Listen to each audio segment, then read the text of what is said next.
I'm going to just talk a little bit about some, this is a session you're talking about kind of tying together everything that we've heard and think about what the action steps might be going forward. And fortunately, we've been leading with a lot of partners in the room, a lot of research that is a bit prescient because some of the things I'm going to mention actually have come up during the discussions today.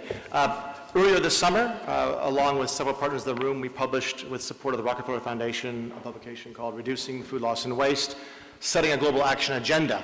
And in that, we talk about how there's a need for countries and governments and companies to target, measure, act. You've heard a lot of people talk about that today. We also talked about the need for wherever you are on the food value chain, there's something for you to do. In fact, there's what we've seen in literature and from experience, there's a number of top 5 things that if you haven't done it yet, start working on that as a way to get going forward, right? So actor-specific interventions. But at the same time, we realize that a lot of those are going on, but they don't add up. And that we actually need to do some things, actually scale the interventions, scale progress on food loss and waste reduction across geographies and make it go more quickly. We call these the 10 scaling interventions. Well, today, we've launched a subsequent publication that actually goes into more depth on what those 10 scaling interventions are. You can go online. I'll give you the site in a second here, if this will work. Where am I actually pointing? Back behind me? There we go. It's this publication here on 10 interventions to actually scale impact. The co-writers are those folks here on the screen with the support from the Rockefeller Foundation. Those in the room that you are a co-author or your organization co-authored this, please raise your hand. There's quite a few here, so I'm actually preaching to the choir, which makes sense given I'm actually in the Vatican, so it's expected. So what I'd like to do is highlight a few of these 10 interventions, and they aren't going to be a surprise given what we've actually heard the past couple of days. So first of all, there's 3 of these interventions that are all about taking a whole chain approach to food loss waste reduction. Taking one action or one step of the chain might actually not solve the problem because someone later in the chain might actually end up wasting or losing that food, or an action someone further downstream actually depends upon what someone upstream does, right? And we identified 3 things that really could help make the world take a whole chain approach. First of all is to develop national strategies for reducing food loss and waste, right? Those countries that we've seen that have taken the most progress to date have national strategies. A lot of them are in Europe. Africa now has a number of countries developing national food loss waste reduction strategies. Australia's in the process. Linked to this is national public-private partnerships. We just heard a great example today from Australia. RAP yesterday talked a lot about the power of the public-private partnership. That's why the UK is where it is today. This is one of the strong recommendations is if we want to scale this, you've got to get public-private partnerships in place at the national level, right? And so it's one consistent we hear and evidence indicates if we can push that, that's a way going forward. A final thing in terms of scaling is to get the private sector to work not just within their own 4 walls, but with their chain, right? And one thing we recommended this summer was something called, we need to launch something like a 10 by 20 by 30. Imagine if you got 10 of the world's largest food companies to each not only target, measure, act themselves, but get 20 of their own suppliers to do the exact same thing, right? To have food loss and waste by 2030. So 10 by 20 by 30. I'm pleased to say that about a month ago, we actually launched this. So here was an idea that was born through this project, this writing, and within 4 months, we were able to pull it all together. And we have, of the 10, we have 6 of the 10 of the largest food retailers on the planet. We have the world's 2nd largest food service provider in Sodexo, and we have three retailers that are major players in Southern Africa, the Middle East, and Asia. So this is quite a lot of leverage and power, and they are now actually engaging, each of them separately, 20 of their own suppliers. So we're going from 10 to 200. So I have a big faith in this is the power of the private sector to actually help drive food loss and waste reduction up the supply chain.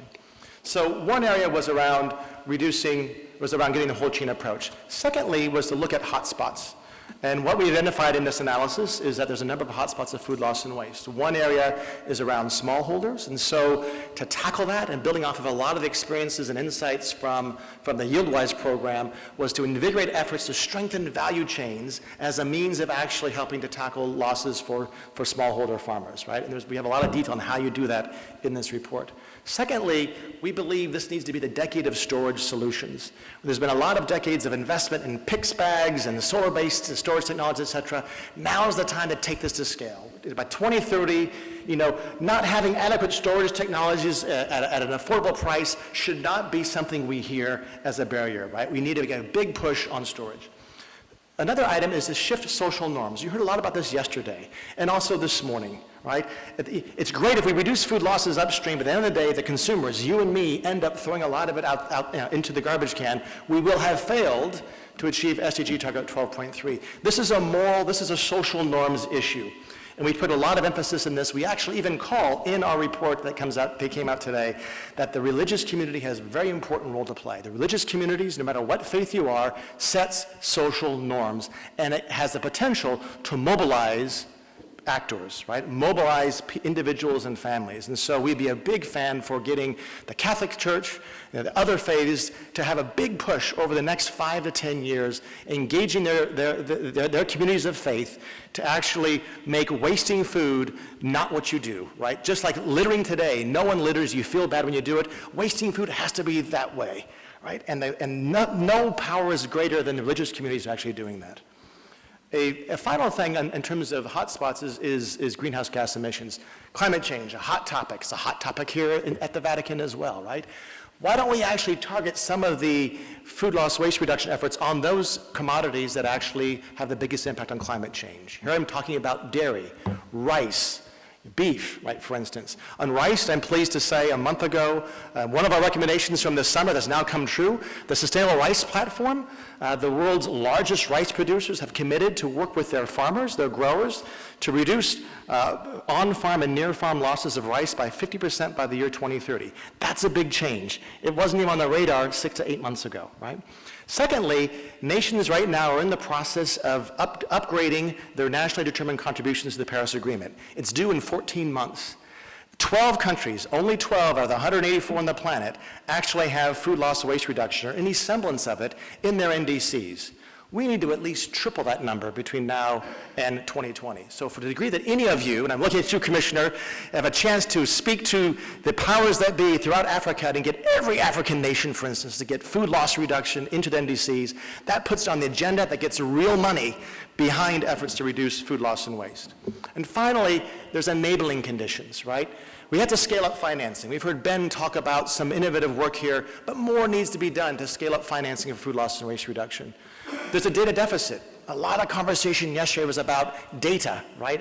We need more data. I think there's a big push by FAO, by UNEP, and by the research institutions and companies to make the data public that you gather. And finally, it's advance the research agenda. And the consortium that's here in the room has a huge importance. I see the consortium that's been developed here with support from Rockefeller and others is one of the most important bodies out there to help drive this research agenda. And in our report, we lay out about 20 questions that we think need to be addressed to actually drive this agenda forward. So in closing, you'll have seen and heard a lot of the stuff I outlined today has been come up in our discussions the past 2 days. So if you want to read more details, here's the website, and here is what it looks like. And with that, I cede the floor. Thank you.